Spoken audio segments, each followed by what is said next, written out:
중앙일보와 JTBC의 인과응보, 보수에게도 진보에게도 버림받은 언론의 말로 2026년 6월 12일 저녁 대한민국 축구 국가대표팀이 월드컵 본선 경기를 치르고 있었습니다.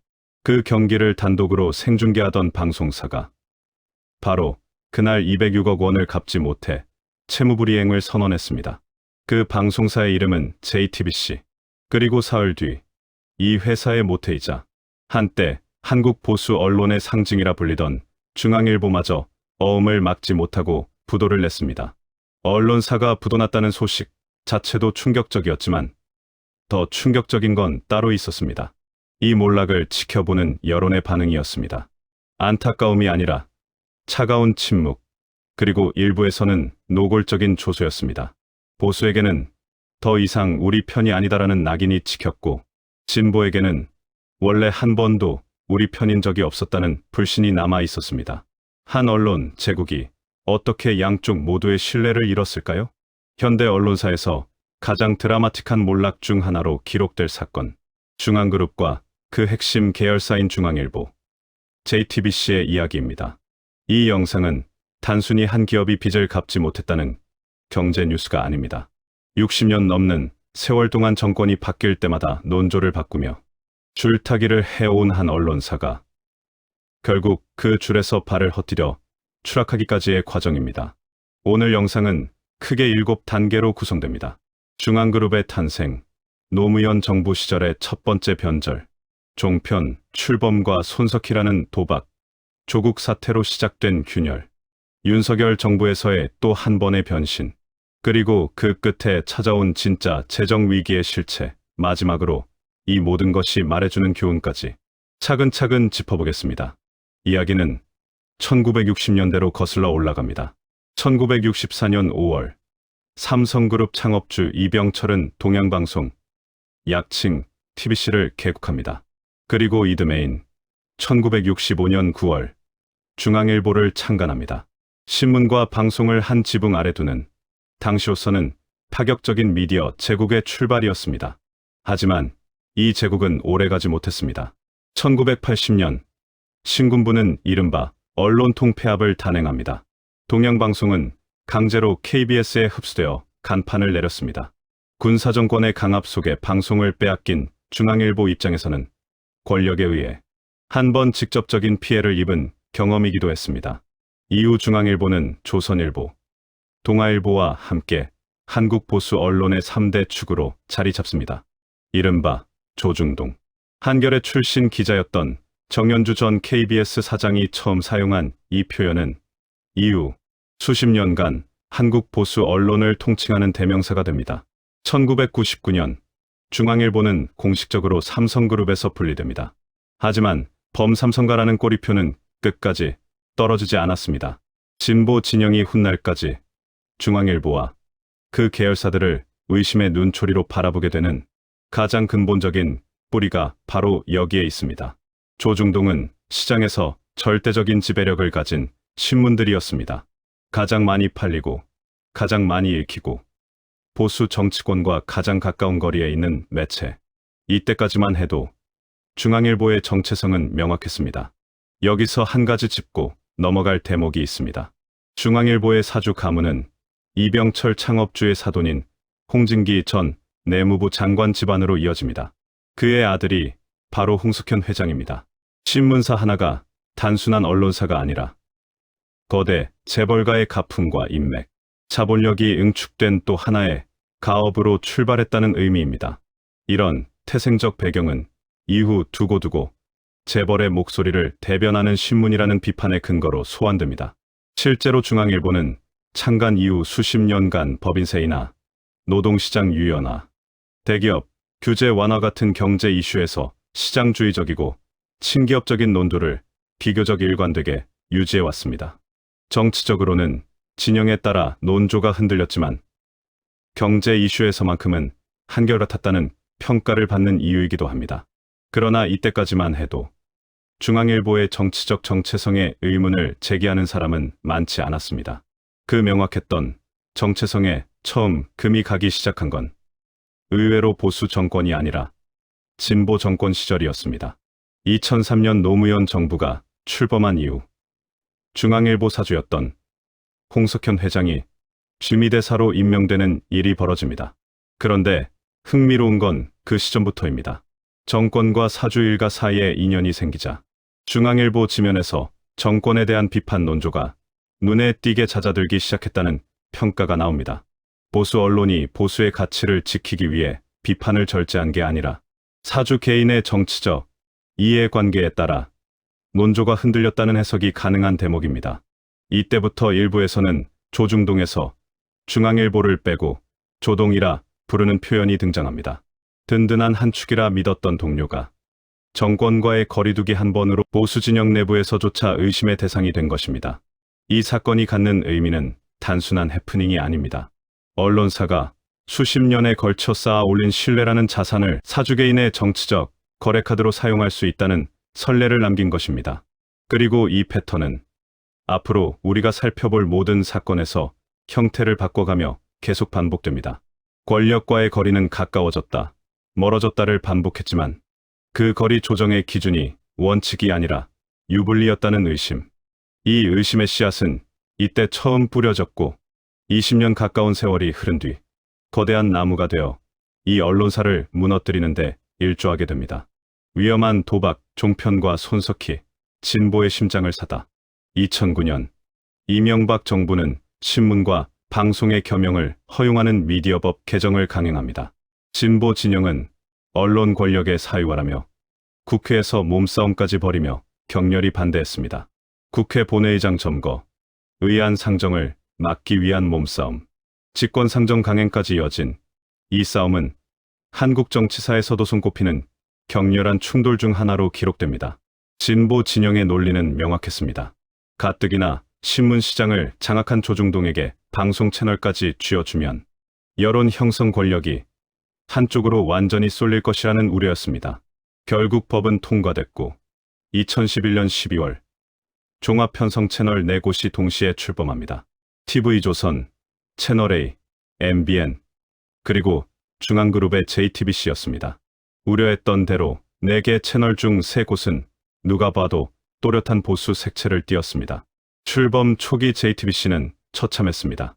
2013년 2월 저녁 메인 뉴스에서 날씨가 풀렸다며 기자가 공원에서 토끼와 인터뷰를 하는 보도를 내보내 큰 비웃음을 샀습니다. 새끼 곰 2마리를 스튜디오에 데려다 놓고 뉴스를 진행하기도 했습니다. 당시 메인 뉴스 앵커와 초대 보도본부장 모두 중앙일보 내에서 가장 보수적인 논조로 꼽히던 기자들이었습니다. 한마디로 조중동의 막내가 그대로 방송으로 옮겨간 모습이었습니다. 그런데 2013년 5월 JTBC는 업계를 발칵 뒤집는 인사를 단행합니다. MBC의 간판 앵커였던 손석희를 보도부문 총괄사장으로 영입한 것입니다. 당시 친노, 진보 성향 지지층의 반응은 싸늘했습니다. 어떻게 조중동 계열사로 가느냐는 비판이 쏟아졌습니다. 하지만 손석희는 입사하자마자 모기업의 뿌리인 삼성그룹을 정면으로 겨눕니다. 2013년 10월 삼성그룹의 노조와의 문건을 단독 보도한 것입니다. 이 한 건의 보도로 이 사람은 진짜다라는 평가가 퍼지기 시작합니다. 2014년 4월 세월호 참사가 발생합니다. JTBC 뉴스룸은 이른바 어젠다 키핑, 사건이 잊히지 않도록 끝까지 의제를 붙잡고 보도하였고 팽목항 현지 생중계를 이어갔습니다. 이 보도 태도는 시청자들의 신뢰를 폭발적으로 끌어올렸습니다. 그리고 2016년 10월 JTBC는 결정적인 특종을 터뜨립니다. 최순실의 태블릿 PC를 단독 입수해 보도한 것입니다. 이 보도는 박근혜 최순실 게이트의 도화선이 되었고 결국 대통령 탄핵으로까지 이어졌습니다. 이 시기 JTBC 뉴스룸은 방송 신뢰도 1위, 손석희는 시사저널이 조사하는 가장 영향력 있는 언론인 조사에서 12년 연속 1위를 차지합니다. 보수자본의 신문사가 세운 방송사가 보수 정권을 끌어내리는데 결정적인 역할을 한 셈입니다. 진보 진영은 JTBC를 우리 편으로 받아들였습니다. 반대로 보수 진영 일부에서는 조중동 막내가 좌클릭했다는 배신감이 자리 잡았습니다. 그리고 여기에 훗날 위기의 씨앗이 될 결정적인 모순 하나가 숨어 있었습니다. JTBC는 보수의 자본으로 태어났지만 정작 회사를 먹여 살리는 건 진보 시청자들의 신뢰가 되어버린 것입니다. 이 모순은 자본의 주인이 바뀌지 않는 한 언젠가 반드시 문제를 일으킬 수밖에 없는 구조였습니다. 균열의 시작 조국 사태와 양쪽의 외면. 2019년 8월 문재인 정부는 조국 교수를 법무부 장관 후보자로 지명합니다.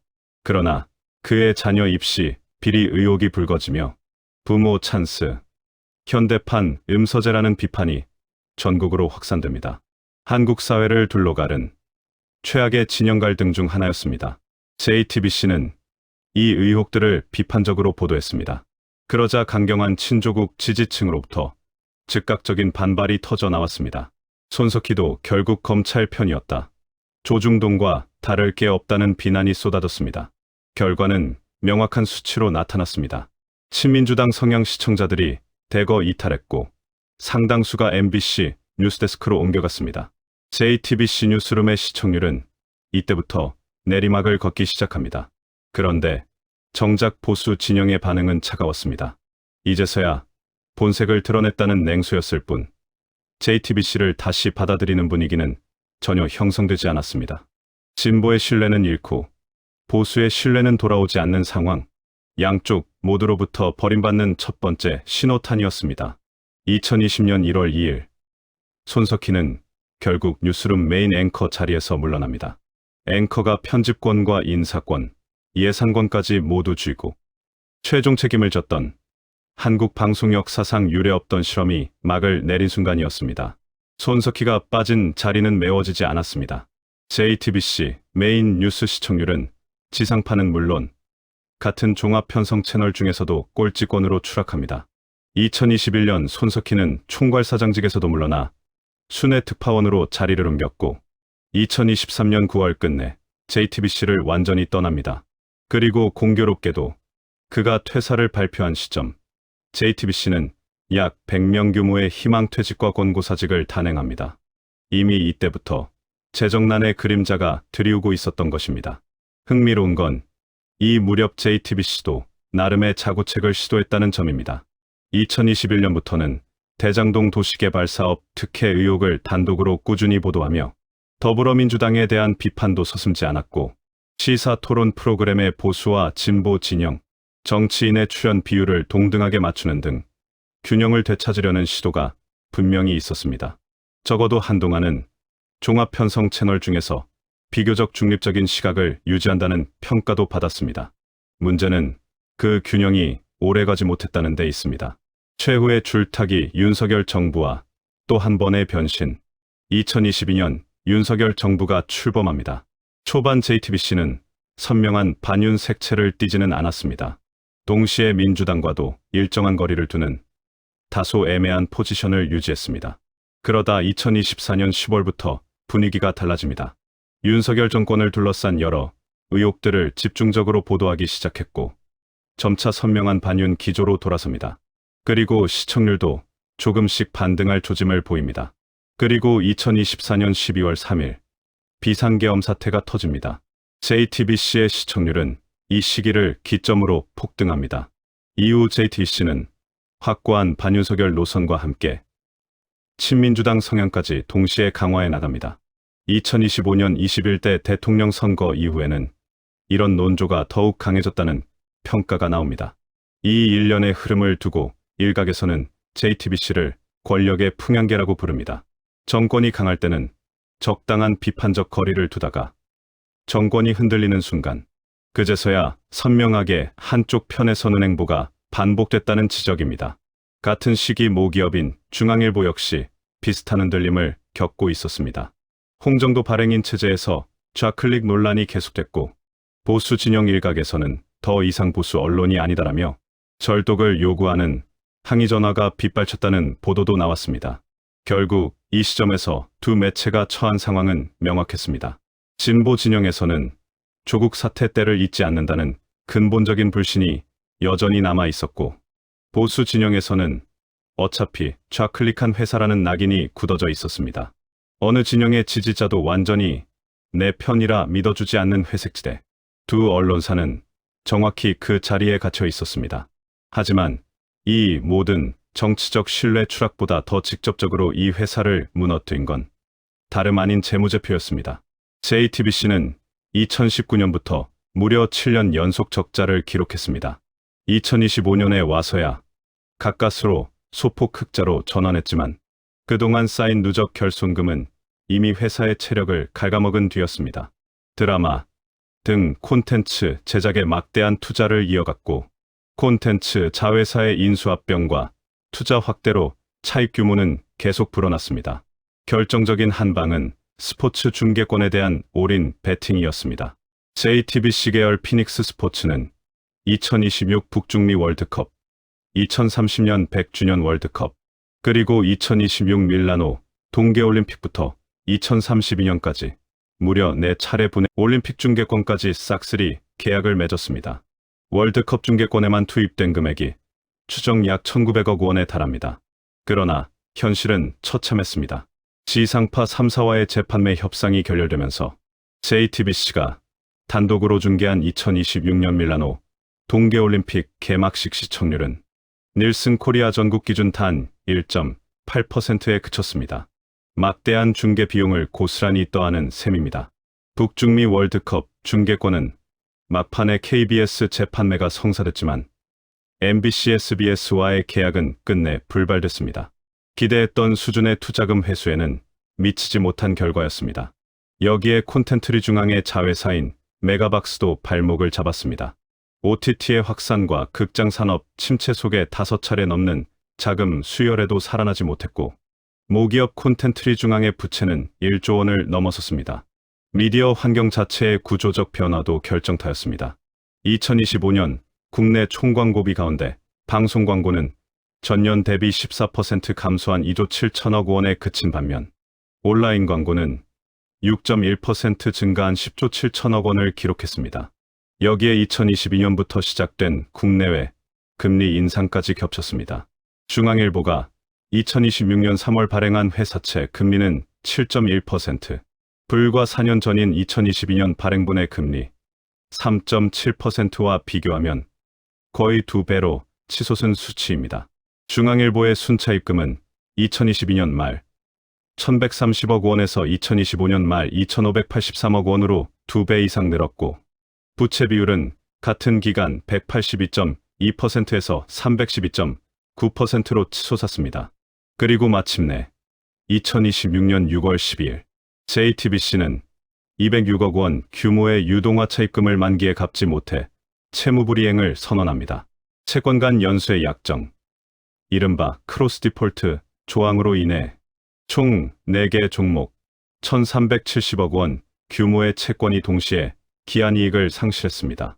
6월 14일 지주사인 중앙홀딩스를 비롯해 콘텐츠리 중앙, 메가박스 중앙, 중앙 P&I가 줄줄이 서울회생법원에 기업회생 절차를 신청합니다.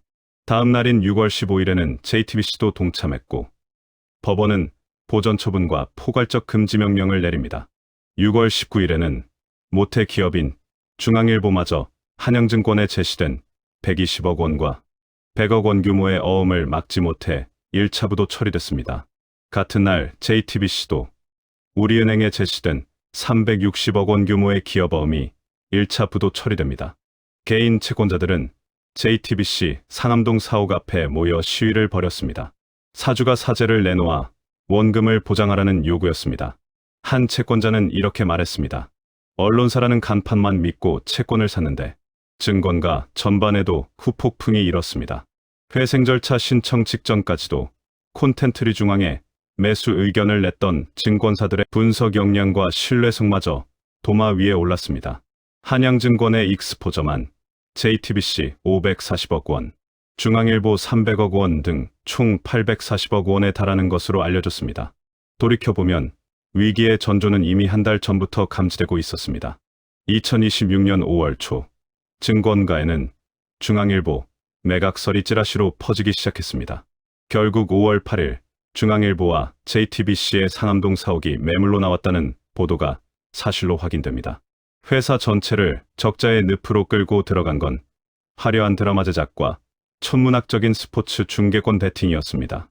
시청자들의 신뢰를 얻기 위해 쌓아올린 보도 부문의 명성이 정작 경영진의 무리한 사업 확장을 가려주는 방패막이가 되어 버린 셈입니다. 인과응보, 그들이 진짜로 잃은 것. 표면적인 부도의 원인은 분명 복합적입니다. 콘텐츠 투자 손실, 스포츠 중계권에 대한 과도한 베팅, OTT발 광고 시장의 붕괴 등. 하지만 적지 않은 언론계 인사와 칼럼니스트들은 이 위기를 단순한 재무 실패로만 보지 않습니다. 오랜 기간 누적되어 온 편향성과 왜곡 논란, 그리고 객관성을 상실했다는 비판이 결국 신뢰 상실로 이어졌고, 그 신뢰 상실이 다시 경영 위기로 귀결된 결과라는 평가가 나오는 이유입니다. 저널리즘에는 어쩌면 가장 냉혹한 시장 원리가 작동합니다. 신뢰를 잃은 언론은 사회적 영향력을 상실하고, 영향력을 잃은 언론은 결국 경제적 기반마저 흔들리게 된다는 원리입니다. 그리고 이건 비단 중앙일보와 JTBC만의 문제는 아닙니다. 정치적 성향과 무관하게 진영의 논리에 충실할수록 신뢰를 얻는 게 아니라 오히려 잃는다는 경고는 한국 언론 전반에서 반복적으로 확인됩니다. 대표적인 진보 매체로 꼽히는 한겨레 역시 비슷한 진통을 겪었습니다. 한 기자협회 조사에서 한겨레의 매체 신뢰도 순위가 한 해 만에 한 계단 떨어지자 한겨레 내부에서조차 진보의 목소리를 내는 게 아니라 진보를 표방하는 정파의 목소리를 대변하고 있는 것이 아니냐는 자성의 목소리가 나왔습니다. 진영에 따라 색깔은 다르지만 원칙보다 진영을 앞세운 언론이 결국 신뢰의 위기를 맞는다는 패턴 자체는 보수와 진보를 가리지 않고 똑같이 나타나고 있는 셈입니다. 손석희 시대의 JTBC가 어렵게 쌓아 올린 신뢰라는 자산은 정권이 바뀔 때마다 유불리를 따져 풍향을 바꾸는 행보 속에서 서서히 깎여 나갔습니다. 조국 사태로 진보 시청자의 절반을 잃었고, 그렇다고 보수 시청자가 다시 안아주지도 않았습니다. 윤석열 정부 들어 다시 한번 선명한 반정부 노선으로 돌아섰지만, 한번 신뢰가 깨졌던 시청자들은 예전처럼 전적으로 믿어주지 않았습니다. 중앙일보도 마찬가지였습니다. 노무현 정부 시절에 삐딱선으로 보수 진영의 의심을 산 이후 그 의심은 완전히 해소된 적이 없었습니다. 홍정도 체제의 좌클릭 논란으로 그 의심은 다시 돋았습니다. 그렇다고 진보 진영이 범삼성과 신문이라는 근본적인 의심을 거둔 적도 없었습니다. 결국 두 매체 모두 어느 진영의 지지자들로부터도 완전히 우리 편이라는 믿음을 받지 못하는 회색지대에 남겨뒀습니다. 그리고 정작 위기의 순간이 찾아왔을 때 그 회색지대를 지켜줄 굳건한 지지층은 어디에도 없었습니다. 언론이 진영의 확성기로 전락하는 순간 그 대가는 언젠가 시장과 대중의 냉정한 외면으로 돌아온다는 사실. 중앙일보와 JTBC가 걸어온 60년의 역사는 바로 이 평범하지만 무서운 진실을 증명하고 있습니다. 인과응보라는 말은 흔히 나쁜 행동에는 나쁜 결과가, 좋은 행동에는 좋은 결과가 따른다는 뜻으로 쓰입니다. 하지만 이 사건에서 정말로 곱씹어야 할 인과응보는 어느 한쪽 진영을 배신했기 때문에 벌을 받았다는 단순한 이야기가 아닙니다. 오히려 양쪽 모두를 향해 번갈아가며 신뢰를 약속하고 그 약속을 번갈아가며 저버린 결과 끝내 어느 누구도 진심으로 곁을 지켜주지 않게 됐다는 점입니다. 한쪽의 신뢰만 얻었어도, 혹은 처음부터 어느 진영에도 흔들리지 않는 원칙을 지켰어도 오늘과 같은 동시다발적 외면은 없었을지도 모릅니다. 오늘 영상은 어느 한쪽 진영을 옹호하기 위한 것이 아닙니다. 다만 한 가지는 분명해 보입니다. 언론이 원칙보다 유불리를 앞세우는 순간 그 청구서는 반드시 돌아온다는 것입니다. 여러분은 이 사태를 어떻게 보셨나요? 댓글로 여러분의 생각을 들려주세요. 오늘 영상이 유익하셨다면 구독과 좋아요 부탁드립니다. 감사합니다.